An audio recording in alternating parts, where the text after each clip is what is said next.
Welcome, everyone. This is season 2 of Provo Exposed. We're also probably doing a rebrand, so by the time this comes out, it might be the Provo Experienced. And for our first guest of season 2, we have the most polarizing character in all of Provo. It is Kwaku. Hello. Yes. Everyone knows Kwaku. So Kwaku, that's a little introduction. You are very polarizing, would you say? Yes. But I feel like not. I feel like I'm. When you meet me in person, it's almost disappointing because I feel like I'm more polarizing online accidentally. You know? Yeah, it happens because you speak your truth online. Yeah, I say whatever I want. Which is But good. I'm from Texas. That's how it is. So that's what I've always liked about you. I've noticed that. I've been following you for a couple of years now, and I've noticed that from you. And it's like, even though it's like, don't always agree with everything, it's like he's not afraid to speak his truth, and I appreciate that. Well, thank you. Yeah. So how would you describe yourself? Like, what do you do? So I just say I run an event company, but I feel like that doesn't do it justice. Young Dumb Company. Yes, Young and Dumb, but it's more of a brand. It's not. Yeah. It's like events, but it's more of a brand, like a cultural brand. And so I do that, and I used to do a lot of like religious media stuff, and then I used to do some of the basic Provo Bro stuff back in the day. And I was on Divine Comedy. And, Whoa! I was on Saints Unscripted, which is 3 Mormons. And yeah, so I'm also part of there's a podcast called Stone 16, and I've also been on that. So nice. Kind of did a lot. Kind of a bunch of different. So you're used to the camera? Yes, but not. No, I'm never. You're never fully used to it, you know. Yeah. Yeah. Well, I said polarizing because I feel like you've had different controversy. Usually one big one a year. One big one a year. You got to hit it. Yeah. What would you say? Yeah. What's your biggest controversy? Let's get right into it. I don't know. What would you like? How would you say it? What would you think? I don't know. I think the biggest one, because you're getting into a bunch of little arguments, I think with the progmos a lot, I've noticed. Oh, but that's just kind of here and there. But the biggest like single one was last year with Young Dumb in the parties. Yeah, yeah. Yeah, I think so. So first let's start with Young Dumb. Like what was the idea behind that? How did that get started? How long ago was that? Yeah, so I had just done a lot of. I worked on a little church talk show called 3 Mormons, and it was called Saints Unscripted, and I did that for a few years, and I just didn't feel like being the Mormon guy, you know, like because I like to have fun, be normal. Yeah. Not that we're not normal, but we're you do a whole show about it. Exactly. So I wanted to get into events. I really liked the whole events. I liked concerts. I liked clothing. I just kind of liked the whole pop media scene. And I knew that Utah just lacked that. Utah had Deseret booked David Archuleta concerts in the basement, of some bookstore, or they had Stuck in 2005 Nickelback Salt Lake hard rock super tat. And it's anything normal in the middle. So I started it, and I got the name actually from BYU, Brigham Young. Oh, okay, yeah. Young and Dumb. That's actually how I got the name. But I threw a party in Heber because I was talking to this girl and she hoed me, so I threw a whole party just so she couldn't come. That's awesome. That's actually how it started. Shout out her for Laura is her name. Laura, shout out Laura. That's all I'll say. Making money now because of you. She came anyway, so. So then it was born, and I said, "Well, I'll start charging," and then we came up with a brand, and we just kept throwing them, and I think we're pretty big now, and we're doing okay, We're about to hit 10,000 on Instagram. Yeah, so I've seen that. I feel like there's a lot of people kind of try the party planning company. There's a need for it for sure because people are always looking for something to do. I feel like from the outside that you guys have kind of turned yourself into the most well-known one around in Provo. And I think that is because you weren't afraid to take the risks during the pandemic. Yeah. Honestly, would you say the same too? Is that kind of... Yeah, no, I know this is going to sound really opportunistic, but you strike while the iron's hot, right? Yeah. And so people were really, really bored. They're lonely. They're sad. And, like, people wanted something to do. And I said, you know what? I don't get to do what I like to do. I'm going to start throwing parties again. We started with... we did nothing for months, obviously, and then last August we did the underground dance party, which was not underground because it was heavily covered by the news, and we purposely made this really cringy video. I don't know if anyone remembers that, but we made like a video recap, and to The Show Goes On by Lupe Fiasco, and it was just super cringy. And I said, let's put just something out there, and you have to react to it, right? So we put that out there, and then from there we just kept throwing them. And then the Tribe, which is also they're super well known as well, and they threw a Halloween one. Yeah. Talk to Eric about that. Yeah. We're gonna get him on too. Yeah, and so to go more in depth there. Yeah, we got. I think we got an equal amount of hate. We got more hate long term than they did, but they just threw the really, really, really big one, and then we both got fined. But we both beat the fine. So there you go. Yeah. I know they were fined $70,000, and they worked it down a lot, and then they fined us $10,000. A little less. But I wrote an angry letter to the health department. And then just nothing ever happened, so they could just drop the fines. They dropped it? Yeah. Well, because they blamed us for a party we didn't throw. Mm-hmm. So we threw numerous parties that they really could have gotten us, but I did just enough. Like, I rebelled just enough where it was fun, but I still followed the rules where they couldn't ping us. Yeah. And so they tried to blame the Tribe's party on us. Mm. And so David Levitt, the district attorney, he goes on a Facebook Live, which is the most boomer way to announce it. And he's like, "Young and Dumb is being fined $10,000 for their Saratoga Springs party." And so I wrote a letter. Well, and the official document that the health department released misspelled my name. They couldn't even spell Kwaku. So I wrote a letter saying, "We're not paying the fine, and if you, we're fine if you're going to court, because if it goes to court, you'll have to prove that we threw the party. And if you can't, we're going to roast you so hard. We're going to make fun of you to no end." And then it was over. So trolling works, I guess. That's like a Dave Portnoy move right there. Yeah, well, I think they just thought we'd be really afraid. Of course. But I mean, you get 1,000 people to one party. And you charge $10. That's $10,000 right there. It's not that hard to pay off. And so, but I was just annoyed. I was annoyed with local level politicians. They were annoying me the whole year. I thought they were hypocritical. I don't know. I have some things I can say, but I don't know if I should say it on camera. So, dude, you should. Well, okay, maybe we'll cut this out. But we can if you really want. There was we kept getting blasted because people would be like, "You guys kept lying and say you got permits." Well, there were no permits. There were zero permits to throw a party during COVID. They would give you a downloadable PDF sheet that you filled out, and it was basically I'm doing the best I can sheet. That's it. And so journalists would come up and be like, "Did you guys get a permit?" Knowing that the permit doesn't exist. But then a woman named Aylin Tolman Hill, who is the spokesman for the Department of Health, she would go to the journalists and be like, "He never got the permit." She knew it didn't exist. So technically she was telling the truth. Yeah. And I'm gonna be honest with you. The most unhealthy woman I've ever seen in my life. Yeah? So she's at risk, you'd say. So she has reason to worry. Oh, big time. Well, she look, all I'm saying is, you know what they would call her? They called her Mount Timpanogos. She's fat. Huge. Oh, she's a big woman. Big.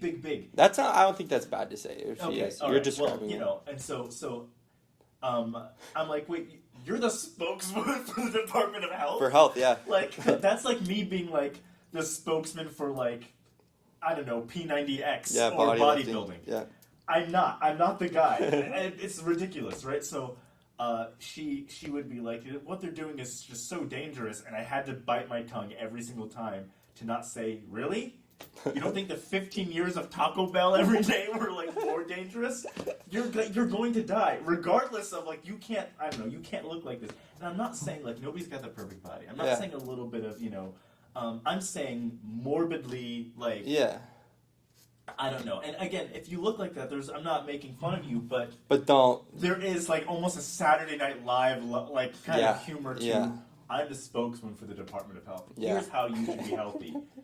And you're a walking, like, you were the most unhealthy woman I've ever seen in my life. So, that was the other thing I could never say to journalists when I wanted to, because I knew I'd be done for. Yeah. But yeah, that's how just, like, I think I saw her at Cane's, Raising Cane's. I bet you did. She was there. I bet you did. She's been there every time I've been.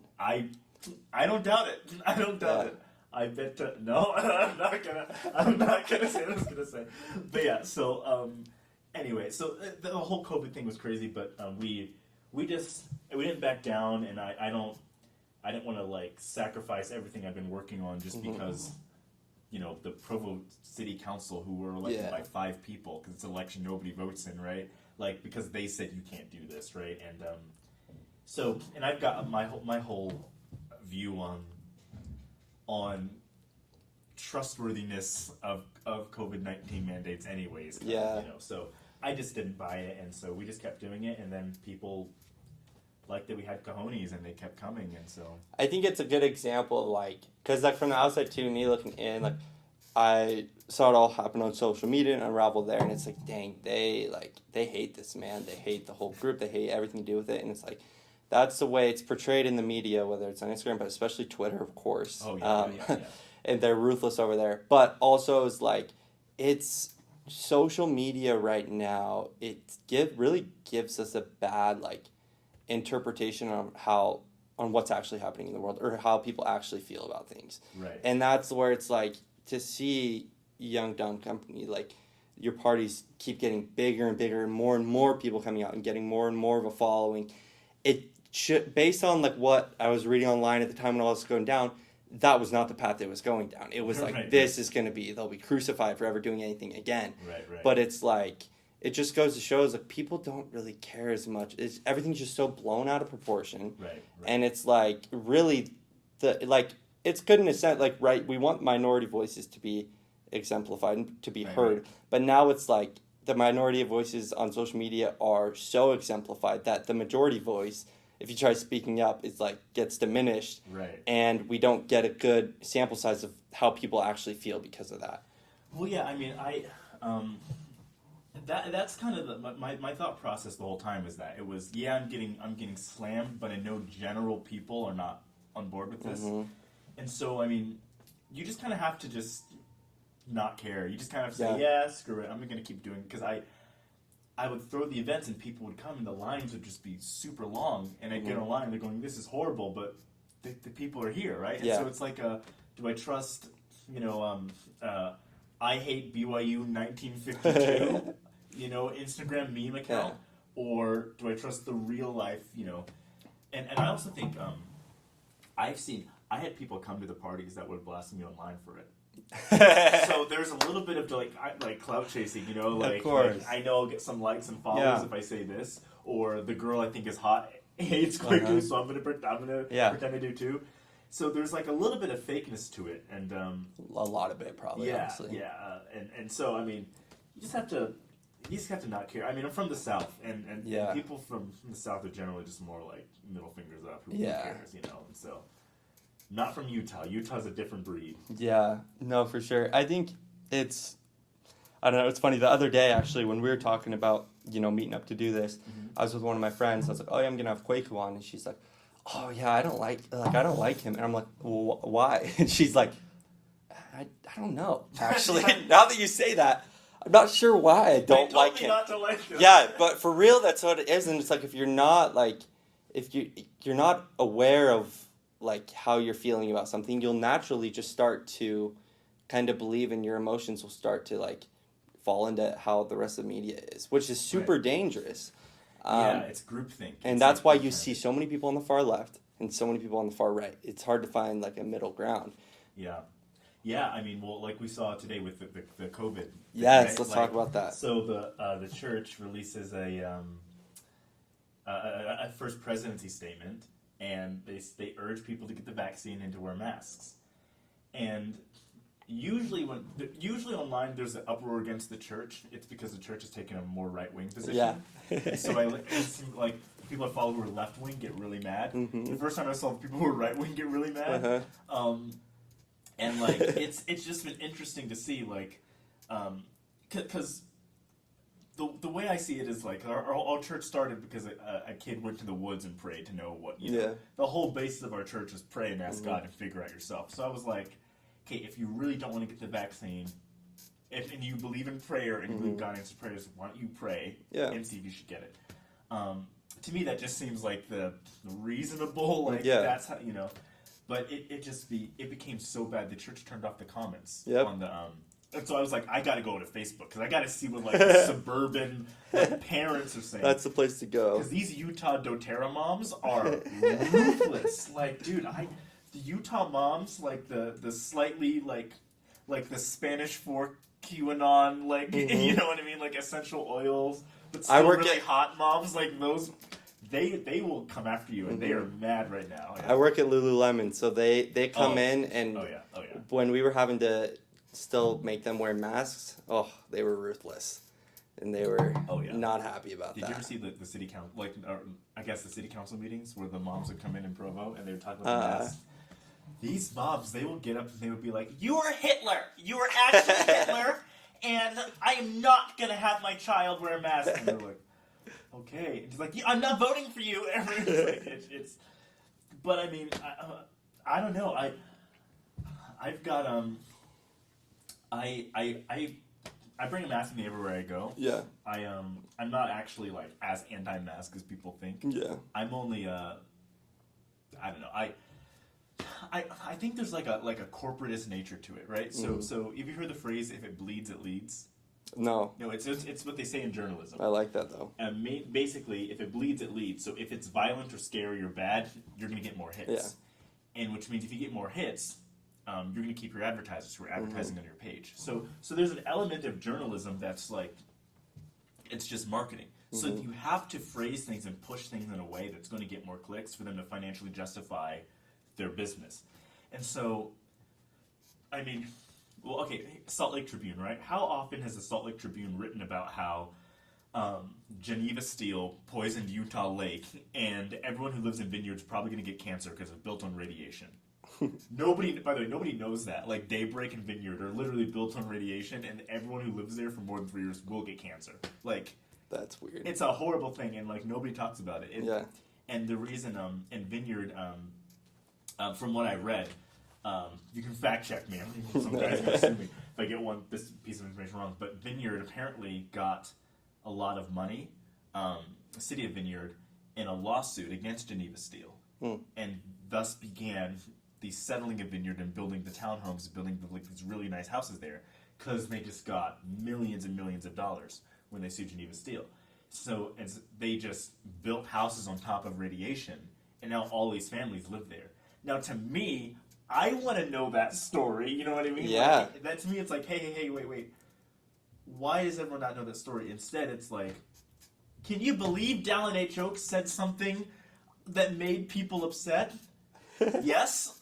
Of course I can believe that. That's his thing, you know what I'm saying? So, like, if it bleeds, it leads, right? If it's something that is going to tug on people's heartstrings and, like just kind of turn the knife a little bit, they're going to launch out. But if it's something that's really thoughtful or actually like makes someone comfortable in a way that they don't want to have to think about, it's not going to get covered. Yeah. So you got your friends living in Vineyard and you read about how they're going to get cancer, you go, I'd rather just not think about that. Yeah. But President Nelson said this, oh no, it offended whatever group, you know, so that's just how it is. And so I don't know. There's an element to me that I don't know if I buy how much of the fear is behind COVID, because they do have to amp up the fear because that's how you make money in that business. And like, it's an unfortunate reality, but like, Yeah.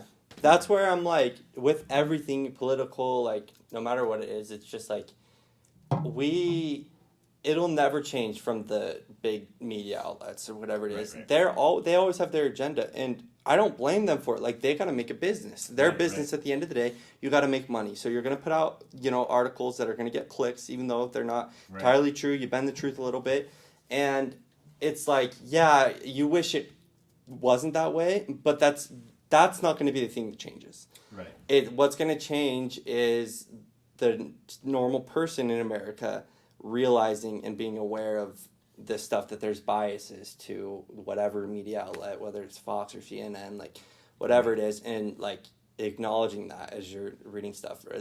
If you're not aware of it, you're just going to go down your rabbit hole and lean far. Yeah. Well, I mean, I used to be president of BYU Democrats. I was just gonna bring that up. So, yeah, you've made a transition there. Yes, yeah. A little bit there. So, how did that go down? How long ago was that? What happened? So I as I was a freshman, I started going to the BYU Democrats clubs, and truth be told, the club was just in such poor shape. They had a terrible social media presence.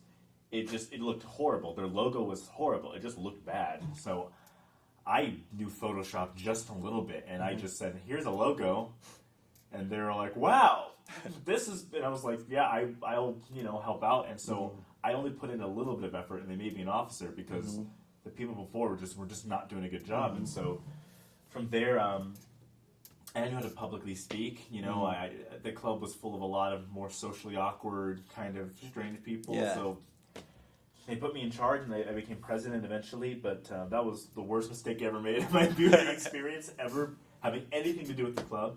And not because, really, of the liberal beliefs, but I mean, because of the people. It ended up being a very toxic club in general. A lot of toxic stuff. A lot of...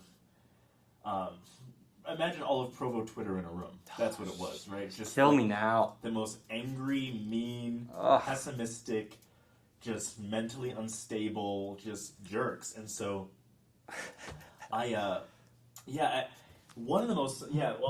first moment I knew, I was like, I'm involved in something bad. I was doing a debate in the JFSB, in that bottom basement auditorium wood place, the really, really nice small auditorium.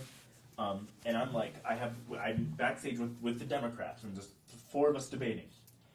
And one of the girls says to me, because she's trying to memorize the facts, I'm like, okay, so it's this and this and this. She goes, if I can't remember, I'll just lie. And I'm like, no, don't do that. She goes, no, just lie. And I'm like, no, you can't lie. Like, that defeats the purpose of a debate. You're trying to figure out what's true. And that's politics. They were fine. She was fine with just making up studies and just making stuff up. And that's what she did. And so she made the other guy look dumb, but he had his facts, and she was deliberately lying. And so from there, it got weird because from there, it devolved into, like, BYU Democrats sort of became buddies with I hate the church people. And not just, like, I'm criticizing the church for making, like, a dumb decision, or, like, the church... Like, was it last year when they accidentally put in, like, dark skin as a curse in the Come Follow Me, and they had to recall... Oh, did they? Yeah. See, I missed that. You would have picked up on that. I picked up on that. And the Elder Stevenson had to go to the NAACP dinner and apologize. Oh, man. It's like, oh, okay, so, like, the church will make stupid, like, bonehead decisions, right?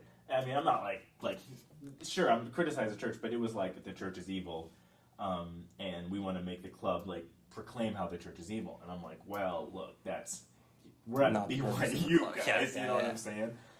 And so I was more about defending, like, hey, I still believe in this, and we should not be trying to rebel against the prophet or Kevin J. Word. And let's,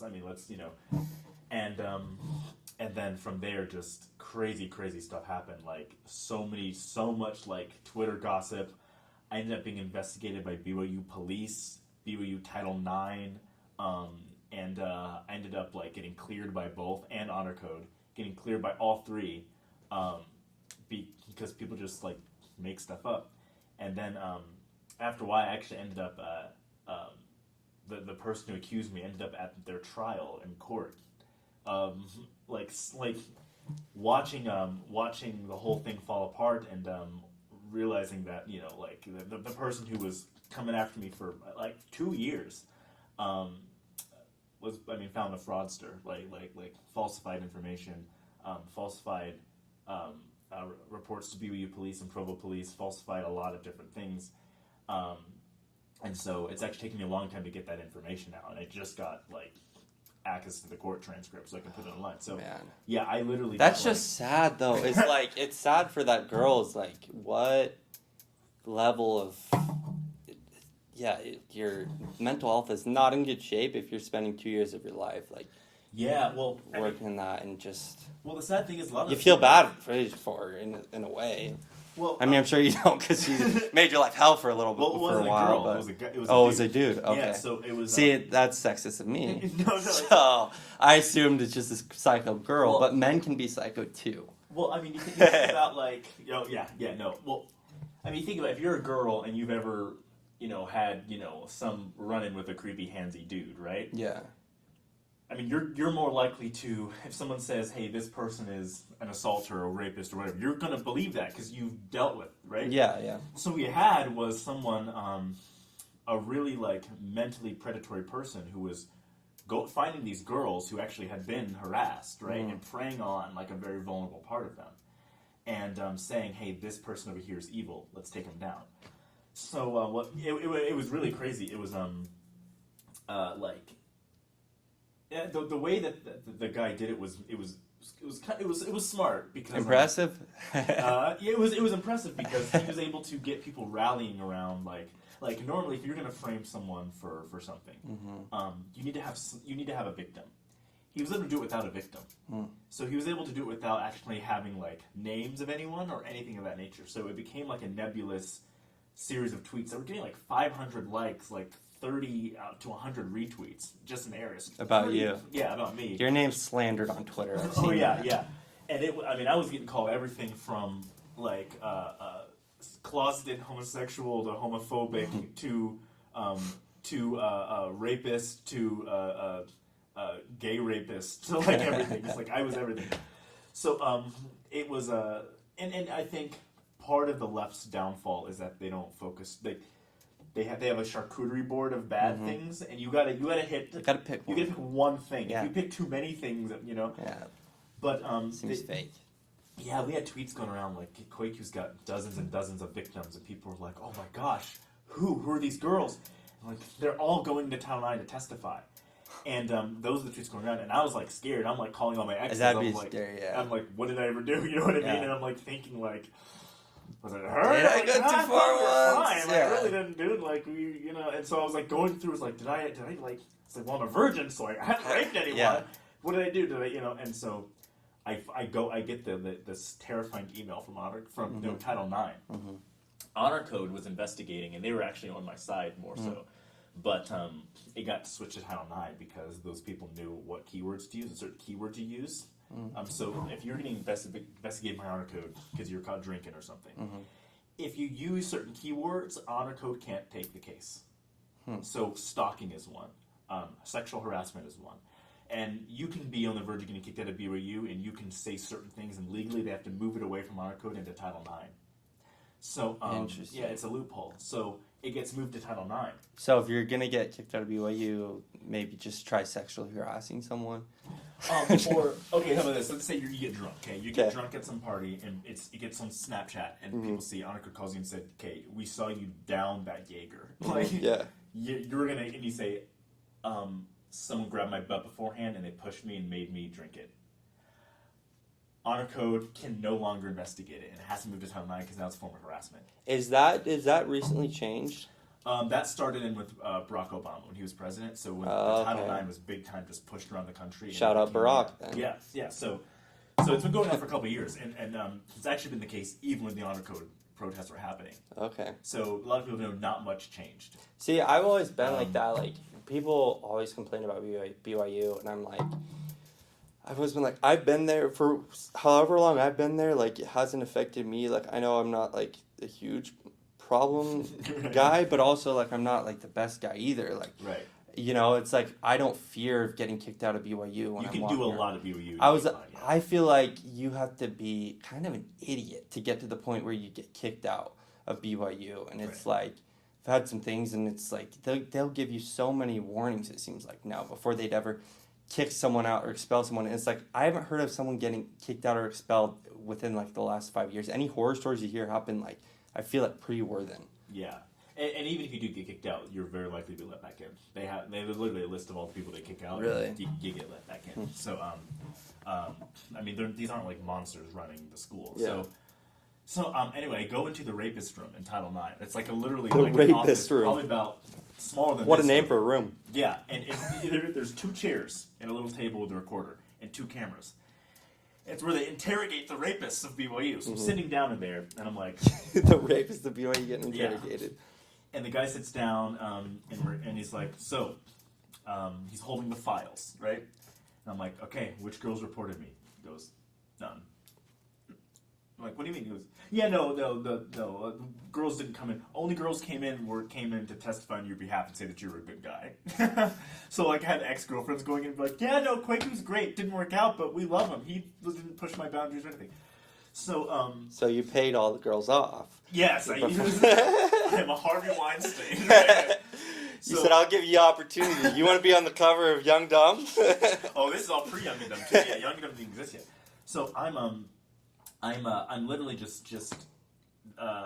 I'm like bewildered, and I'm like, so no girls? Because no, only people that came in were like the person who tweeted about it, who never claimed that you did anything. And she just said you had dozens of victims, and then a gay guy, and then an anti-Mormon YouTube channel, and then a hairdresser who was like married and like 40. So just like the most random array of people that were just united on Twitter, right? Yeah, and so he was like, yeah, you don't have any victims. We're going to mark this as, you didn't do anything. Like, so you're free to go. So I leave, and I'm like, those smart mother effers. Because they were able to say, we know all the women coming forward, but there were none. But nobody thought to say, hey, who are those women? Yeah. Because you can make up a nebulous victim. You can make up an entity that doesn't exist. People will just assume out of the kindness of their hearts that's a real person. So for months, I was just getting dragged for being like so many things. And then someone had made a Tinder account of me, and they were swiping up on dudes.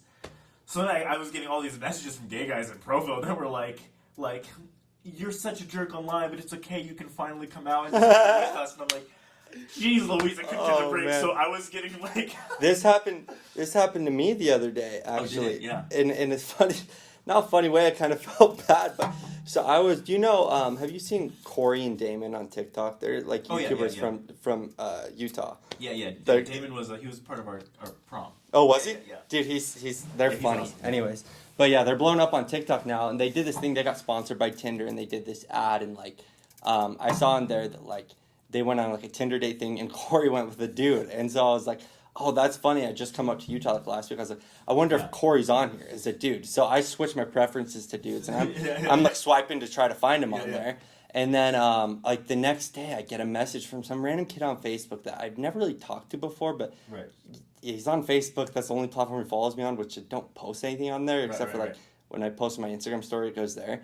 Anyways, he DMs me. He's like, hey, how do you are you still active in the church? I'm like, yeah. He's like, oh, do you like support the LGBTQ? And I was like, yeah, like I support them. He's like, do you consider yourself to be a part of them? And I was like, well, like, I mean, I like support my friends who are like members of the group, and like, but I don't like, I wouldn't say I'm like a part of the group. Like I support the people, but I'm not like support the organization entirely, And he's like, oh, I just saw you on Tinder, and I was like, oh shit. Yeah. I was like, because now what do I say? He's not gonna believe me. He's just gonna think I'm a closeted homosexual. He's like, no, I don't support it at all. And I was like, well, your Tinder's right there. I can make it up. I was like, oh yeah, I was trying to find my friend. And that's what I said, and I was like, he's not gonna believe it. I was like, no, you just gotta take the loss. Yeah, you're gonna say, look, some people think I'm gay now. You can't, Yeah, I'm getting that out there now. If you saw me on there, I didn't mean to be rude or anything. I was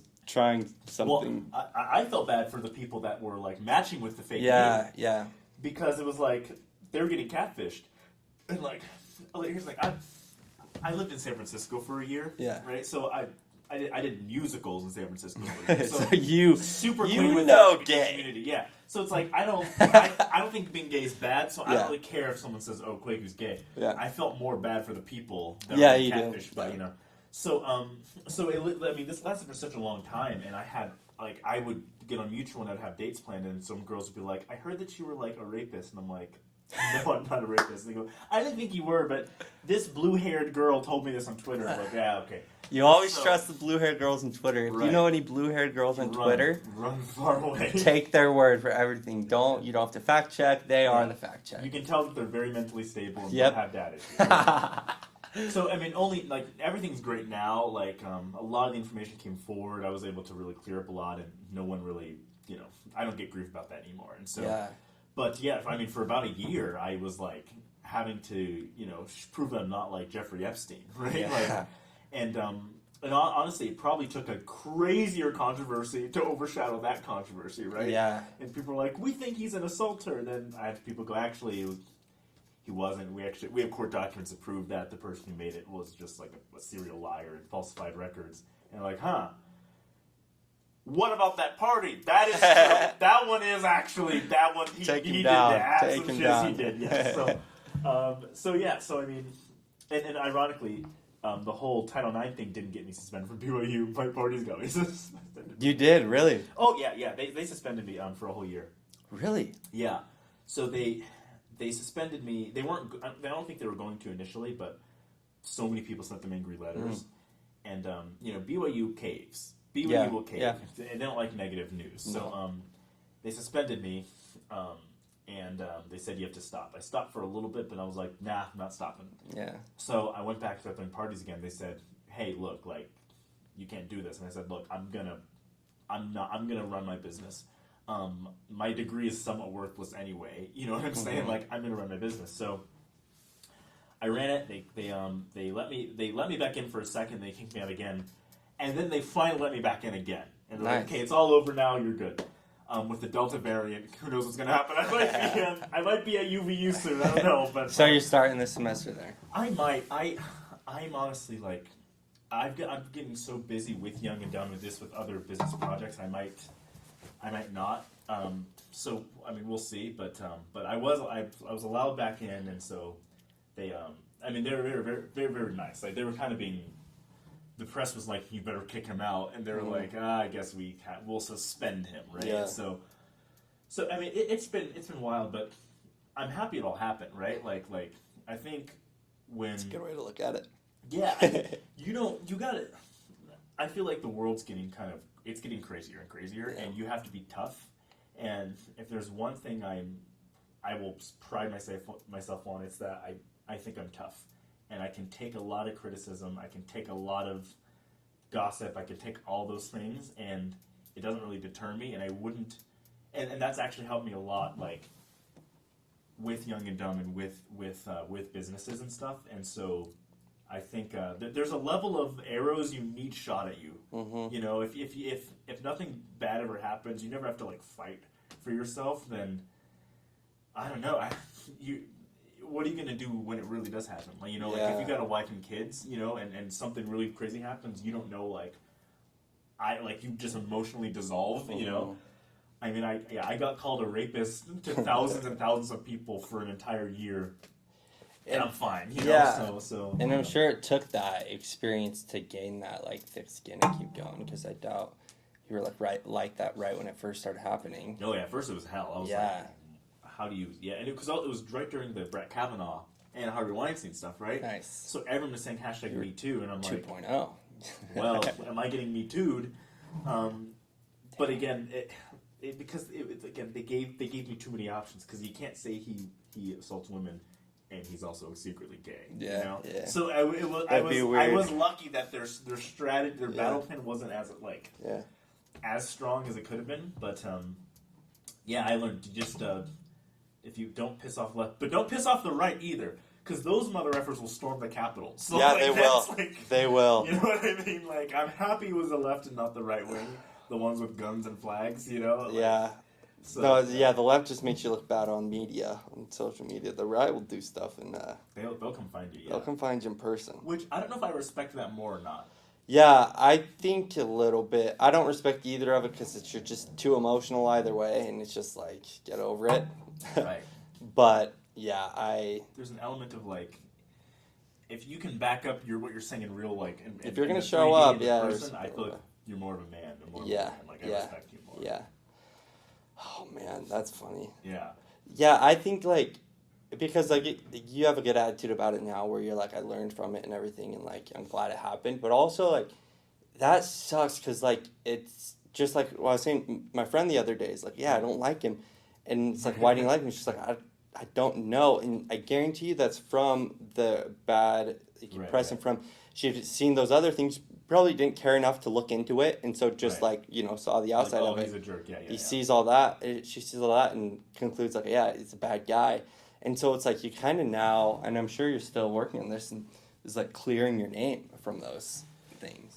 Yeah, I mean, the best way I do it is, I mean, the parties have definitely helped because I meet a lot of people, and they'll meet me and they'll be like, oh, you're a nice guy. Whatever I read on Twitter 2 years ago, who cares, right? So that's a good part of it. But then also just people.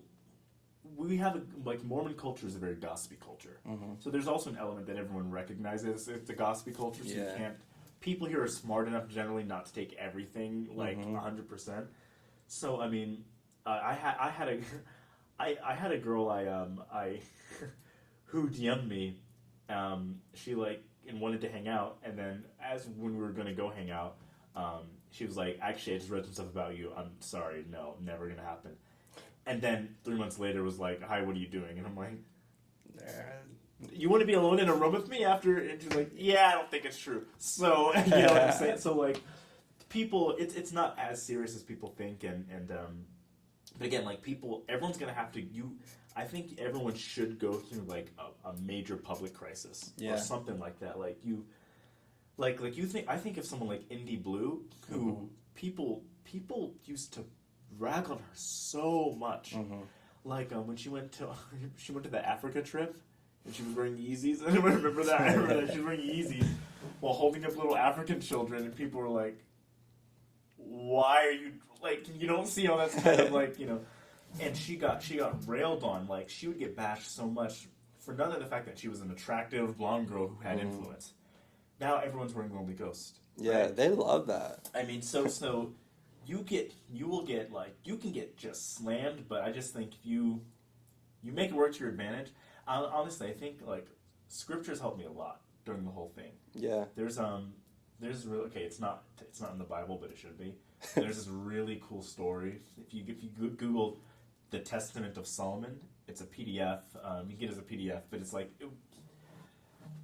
it's from King Solomon's life, and it's a crazy story where Michael the Archangel comes down, gives him a ring, and says, with this ring, you can summon angels or demons, right? And you can do whatever you want. And King Solomon decides to summon all the demons and interrogate them. And he figures out each of their weaknesses, and he's like, do what I say or else, I'll destroy you.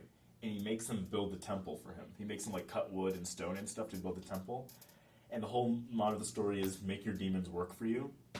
And so I would read that and I'd be like, how do I make this work? And How do I make my demons? I would like the parties were getting publicized by the people. They would be like, I cannot believe Kwaku is throwing a party on 720 East 500 for $10 a ticket, 15 at the door. It's like they would do it all for me. And so I was like, how do I make my demons work for me? And so I know the tough stuff. It teaches you lessons. Like it does make you tougher. And we Mormons, we need to get tougher. We're a little wimpy. Yeah. We're a very wimpy culture. We're Except for acting the a little Polynesians, too liberal. We're getting offended too easily. It's and it's not just offended. It's when when someone's pretending to be offended. Yeah. Like those are the worst. Like I cannot believe you would say this. Yes, you can. Yeah. I know you've said worse. Like you know what I mean. Like the fake offenses though. Yeah. That's when I remember I said this to some people when the media was going after you guys, Right, and they were like, I can't believe these college students are out here like partying during a pandemic. And I'm like, oh, well, you're an idiot. If you can't wrap your head around that, why college kids who don't get super sick from the virus are being a little selfish and going out and partying because they just care about themselves, then you're the idiot. Yeah. It's like, you got to be able to wrap your head around that. Like, put yourself in their shoes. Like, you would do the same, probably do the same thing if you were a kid. And if not, I mean, good for you, but also it's like, you can be upset about it, but don't say, I can't believe this is happening. Because then you're an idiot. Because you should be able to wrap your head around why that would happen. Well, to me, the reason I thought it was okay to start throwing parties again was because the government was throwing events and making money. Yeah. So Gary Herbert... Gavin Newsom's out there. Oh, yeah. Throwing dinner parties. Yeah. Barack Obama's big party. He had a big party, yeah. Which, birthday bash. Good for him. I low-key think it was like, he didn't care. He didn't I respect him for that. Care, My respect for Obama after but that. Obama's not woke. He's criticized woke culture. Yeah. So he doesn't like really bend to them. But Governor Herbert's saying you make sure you wear a mask. Then people are taking pictures of him out in public at gatherings without masks on. Yeah. Spanish Fork does the rodeo. Yeah. So the government's throwing events making money last summer. I went to that rodeo sick. Yeah. No one was wearing masks. No, of course not. Everyone stood up for the national anthem. Yeah, they're singing, and I'm like, wait, I can't throw a party with a couple hundred people, but you let me do this? So the government's allowed to throw events and make money, but then the private businesses can't. Yeah. So it was my level of like, screw you. I don't care. And then, we got called out by the governor in a speech. It was kind of cool. But, that's kind of... Yeah, it was kind of cool. Yeah, we made it. So, I don't know. Clip that.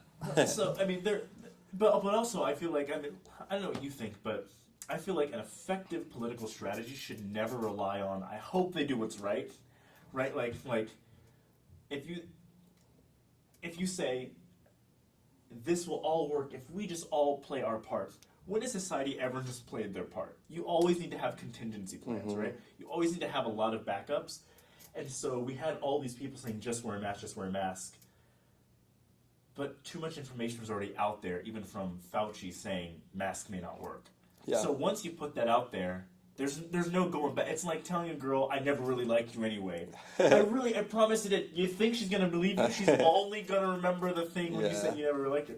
So it was just an absolute disaster, and there's so much distrust of the government. There's so much distrust of Big Pharma, which rightfully so. There should be distrust of Big Pharma. Their track record. And then you look, the least vaccinated people in America are black people. Really? Black people don't get vaccinated. They don't like needles? Well, dude, if you look up the Tuskegee Syphilis experiment. Oh. It's a real thing that happened. The government's that's the thing. Yeah, the government's done things in the past. If they're remembering their roots, you don't want to trust what the government's going to put in you. Native Americans and black people don't get vaccinated. Yeah, that doesn't surprise me. Why won't Native Americans go get some, what did we do to them to make them... Remember the blankets? Remember the smallpox blankets you gave them? Yeah, there was a thing called the Tuskegee Syphilis experiment where the government injected a ton of black people for years with syphilis to see what would happen. And they admitted it. It's like a real thing. Yeah. So black people don't get vaccines now. My mom never vaccinated any of us because my mom was born in 1958. So that happened not long before she was alive. Yeah. And so she was like, no, like that happened to like her family. So I'm not saying don't get the vaccine. I'm not one of those people. I'm not saying that, but I am saying there is. You got to understand perspective. Why people doubt, would, right? Yeah. I mean, I don't know. It's weird because like.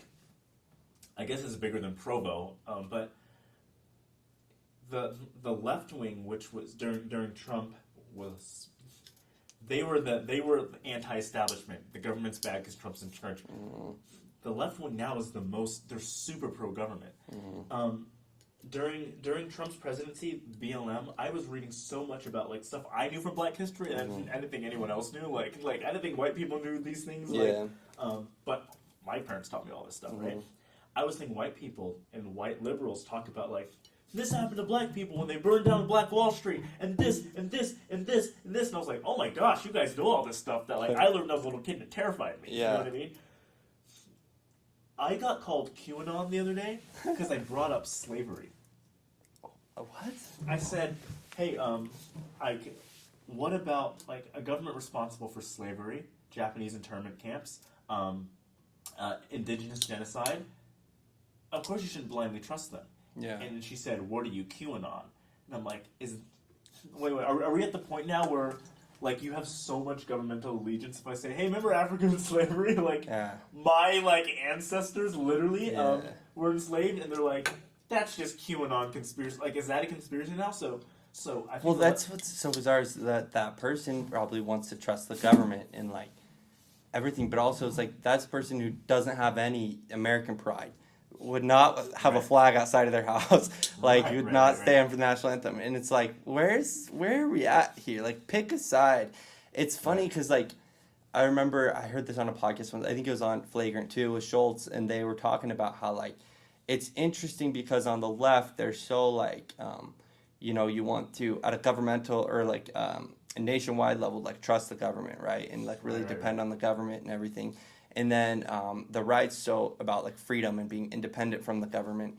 And then you got like cops and law enforcement, and it's the opposite. Yeah, the left's yeah. no, we can't trust the government. We're against the government and everything. And then the right's like, no, we gotta listen to the law, listen to the government. Yeah, and yeah. so it's such a weird thing. I took one photo with a cop at the BLM protest last summer, and it went like viral over Utah.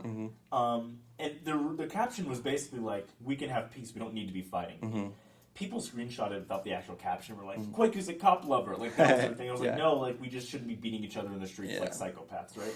So, but I criticized the right wing when I was like, "You guys are all about they're gonna come and take our guns." Yeah. Who do you think's gonna do it? If the that's cops. gonna happen, you know what I'm saying? Like, you're always like, this is what Nazi Germany did. Just obeying orders. When the cops shut down one of my parties, that's what they said. Like, we're just following the orders of the fire marshal. Yeah. I don't understand the right wing. Like, we have to, like, we've got to love everything the cops do and love the cops. Shouldn't you be the guys that are like, you know what I mean, against that? And then the left, okay, anti-cop, abolish the police. But you guys are like, your dude got in office and he's sending all these troops into the Middle East and like displace Syria, kill a bunch of innocent Iraqis, force vaccinations, mandate them all from the government's arm. So, do you guys really have these principles, or you just like hate the other team so much you just want to see them fail, right? It's like it's not a patriotism. It's like a weird like new age tribal like. Yeah, I don't know. It's to me, it's lack of like self-awareness of what people don't realize, like what they're believing. Right. And like it's like if you just take a step back away from like the media and what everything's telling you, like you can realize there might be some inconsistencies in your beliefs, and that's because of the manipulation of the media. So if you can recognize that, then like I recognize it in myself all the time, and it's oh, like yeah, I'm being a little stupid here. Like I should like look more into it, and yeah, it's just. There's such a huge lack of self-awareness in the country, I feel like, with just a normal person. And they just people want to be a part of a group. They want to be a part of something. It's been that way since we were kids in high school and stuff. And so they want to pick a party, whether in politics, and then they want to just ride through with that. And I've always just been like, I want to make sure I'm not, like, I don't want to affiliate with a group for that reason, because it's like... Yeah, truth is, more, like, I want to be right more than anything. I don't... Yeah. To me, it's a sad. What's sad about it is the fact that there are people who perpetuate this big time. When I met with journalists, I don't talk to journalists anymore after the COVID thing. I brought my own cameras when they interviewed me because they knew they were going to clip my story wrong. And I saw that. I love that. Right? Where you compared what they cut off. I love that video. And so, like, I mean, these. This sounds bad. I've stopped going on dates with girls because they were journalism majors. I just won't do it because they're in it for money. And at the end of the day, when it's your job, it's your job. You got to put food on your table, and you got to make a living. Mm-hmm. And so sometimes people will, they will come after you, and they will print something absolutely false because they know if it bleeds, it leads. And they know that they're manipulating people. Mm-hmm. These people will study mass psychology. They'll study media history. They go and they get their degrees, and they know journalism majors know propaganda better than law majors, like people in law school, without doubt. They know. And so it baffles my mind how easily they're willing to just screw with you, and how easily they're willing to Oh, here's a big thing. If journalists put something false about you in an article, they can legally do that as long as they correct it after. And so they can publish something that's completely fake, and then after it circulates and it dies down, they can change it, and no one's going to pay attention. The apology's never as loud either. Never. And so this happens. I mean, Peggy Fletcher Stack from the Salt Lake Tribune is like the biggest, like, she's guilty of that in Utah to the 100th power. It is horrific. And I mean, it gets bad because, like, there's a double standard because our generation, Gen Z, millennial generation, are obsessed with talking about mental health. And they're obsessed with, like, every single time someone has "be kind" in their bio, they're the meanest person I've ever met. You know what I mean? Like, I've never met, like, do good recklessly. It's always like, you son of a bitch! Like they're the meanest people. But be kind unless you don't agree with me. Unless you don't agree with me on this niche topic, right? Yeah. And so,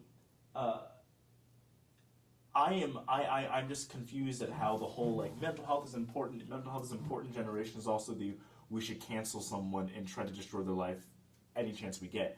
And you should follow me when we do it. Like, follow me, I know I destroy this guy's life. There's not one person who's tried to cancel me in Provo who I've not seen publicly put a line about how sad they are, depressed they are. I have a thing called depression checking. I do it. People criticize me so much. It's the can't fail. It's the old faithful. Every single time someone's like, Kwaku is such a whatever, I type in their at and I type in depression. Oh, just so many tweets. Always like, I hate myself. 2 a.m. Ha ha ha. I want to kill myself. And I'm like, I'm not saying all depressed people are like bad or bullies, but every bully is depressed. That's what I'm saying. That's not all depressed so people, funny. But every single. It is without fail. That's the most, and I hate saying this word, but I feel like this is the appropriate time to use it. That's the most savage move. But I love that. Because you got to keep them in check. It's like. Well, because they. Okay, I hate to get too bishopy. What is that? Okay, the two verses. Satan, the devil desireth all men to be miserable like unto himself, and then the devil will not support his children at the last day. Those two things make me always go like, I think about that. Do you remember? Who cares if he comes after me? Do you remember Provo Whole Life? Dan Bam Bam? Yes, yeah. So he's kind of dropped off the radar, like in the Utah scene, and he came after me big time. He was like, Kwaku is a loser who will always just be throwing parties in Provo until he's 40. And I actually did stand up with him back in the day. He and I, like, we did the same show with Keaton, and we were friends. And then he just, publicly switched. And so, but he was, like, blasting me a lot online. A couple weeks later, he's tweeting about how his life is falling apart, and he's really depressed and sad. And he's like, I just need people to love me. And I just put this one, I just uploaded both, and I was like, the duality of man. This guy's bad. He destroys his life. I'm really sad. Someone love me. It's like, see, you do this because this is actually how you are. Yeah. All of that, like holding the scepter of cancellation, it comes out of insecurity. It comes out of self-hatred. And so these people, like, they want clout and attention by bringing others down, but it's really because they don't like themselves. And they always just fall. It's really, really sad to see, but it's also karma. You know what I mean? You know that live by the sword, die by the sword. You know, like, if your whole thing is I want to ruin someone's public image, you're not going to be happy, and it's going to come back to you, and you're gonna fall off the face of the earth and do, like, he's not even funny anymore. Yeah. He just, like, does, like, weird, like, I don't know, like. If you're spending your time doing that, worried about taking other people down, like, you're in a dark place yourself. It also means you don't, like, what's your product? Like, if you're, okay, let's say it's all influencers. Yeah. The influencers I like are the ones who actually have a product. I think Indie Blue's a genius because she has a real product she delivered. The people whose influence is just going after other people, what do they have? They don't really have a product, They're just hacks. It's like hacky. It's like the E-News red carpet people. Yeah. It's like, can you believe Scarlett Johansson sniffed on the red carpet? What do you do? Shut up. Hey, do something with your life. Like, your wife's gonna cheat on you tomorrow. Right? You deserve it because, So, Man, we talked about cancellation a lot. Yeah, I think that's appropriate with you. I think if anyone's been through cancel culture within Provo, like you are the first person that comes to mind. Yeah. Been through the ringer with that. Before we wrap up, last thing I kind of wanted to talk a little bit more about was, we did touch on it a little bit throughout, but was Young Dumb. Right. And you mentioned, it's not an Epstein thing where you're getting young kids together to party, right? They're of age, right? The people that come to the parties? Yeah. We have 17 and up because there's no alcohol. Okay. So we know 17 and up. That really started during COVID because we had all these high schoolers who were like super, super depressed. And I was like, oh, fine, let this 17-year-old in. Like they're about to be 18 and be at BYU in 2 months. But from there, we couldn't stop. We had people, we tried to ID a little bit. People had fake IDs. You know what I'm saying? Yeah. And I was like, it just became impossible. So we just enforced, okay, no drugs, no alcohol, do not let anyone drink or smoke in here. Yeah. At least that way we're not going to have underage drinking. But it just became like, as 1,000 people came, it became impossible to stop 17-year-olds, right? Yeah. And it was like, okay, well, this is what it is. Let's be fun with it. And I think it's the same thing. Like I think every big party company has people that'll sneak in that are not 18. It just kind of. Well, at the end of the day, you're a business too, so it's like what gives you money.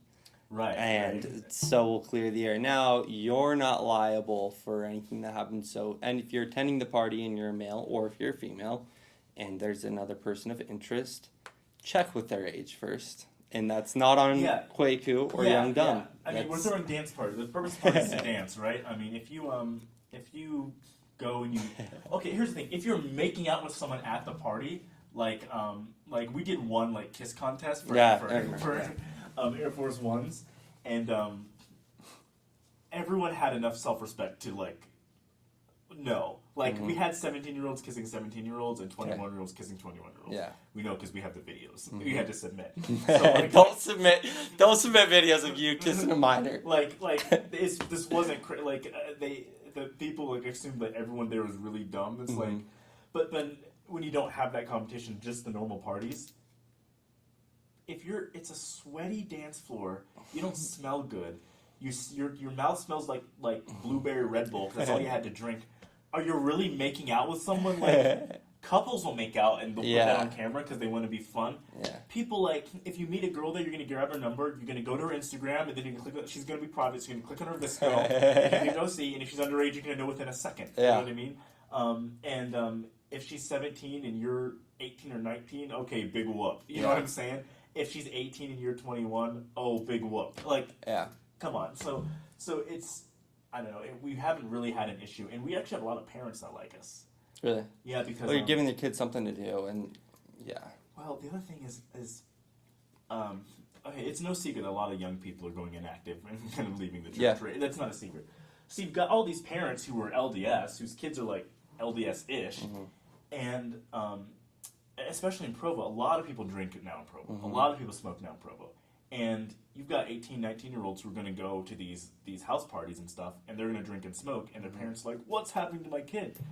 And I get people that will criticize me that will be like, you've got girls in booty shorts and tank tops. Well, one, I'm not going to... Sex sells. Sex sells. But it's also okay, you don't like that? Why didn't you do anything? Yeah. Well, you watched our whole generation leave the gospel and go drink and smoke and just start having sex with everybody.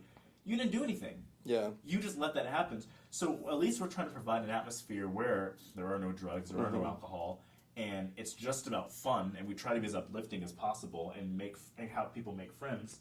But the people who criticize, I'm like, you didn't do anything. You just sat by and were just like, look at those sinners. Happy I got married at 19. Okay, great for you, but other people, So, I don't know. It's just a little I don't know. I think we came up with a solution to make people have fun. It's college. People are gonna party. You're never gonna avoid that. But if we can actually make the party culture go to the direction of, I don't need to get wasted. I don't need to go sleep with this dude at the Branbury. I can actually just make a friend group and go party and then go to In-N-Out like a normal person and then call it a night, then to me that's a more moral good than how it was how it was going. You know what I mean? And certain party companies, they used to say no drugs, no alcohol, and they've moved to just saying no alcohol. No, sorry, no drugs, just alcohol, right? So like, there's a ton of these party companies, but most of them are going in the direction of drugs, alcohol. Yeah. Only a few are saying, hey, no. And, you know, if we're able to get a big platform, but keep people in that area, to me that's better than, like, what, I don't know, all these Peter Priesthood and, like, holier than thou's who are criticizing us. It's like, oh, Yeah. you didn't do anything, and now your younger sister's getting wasted at this house party with guys on a half pipe, when if she was actually a young and dumb, it would be better for her. So, you know. Yeah. No, it's cool. Quick little plug and try to get this episode out this weekend. So I know you guys have a huge event coming up next weekend, right? Last event of the summer. Yeah, in Manti. That's sick. Manti, yeah. And then, it's Legends Never Die. Legends Never Die. And then we have one coming up on the 21st, and I can't say what that is yet, but it is going to be probably our biggest thing we've ever done. I can't say who's coming. Stay tuned. It'll be fun, yeah. That's sick. Sweet. Well, thanks for coming on. That was fun. Talked about a lot. Yeah, I hope you don't get flamed. Dude, I won't. If they want to flame me, come at me. All right? So if you're an enemy of Kwaku, come on the show. I'll talk to you too. Or come meet me, I'll buy you chip cookies, and then you'll be like, guys. That's right, yeah. Come meet in person, but you probably won't do that. Yeah. Well, thanks for having me on. I really appreciate it. Yeah, of course. No, it was a lot of fun. Yeah. Sweet.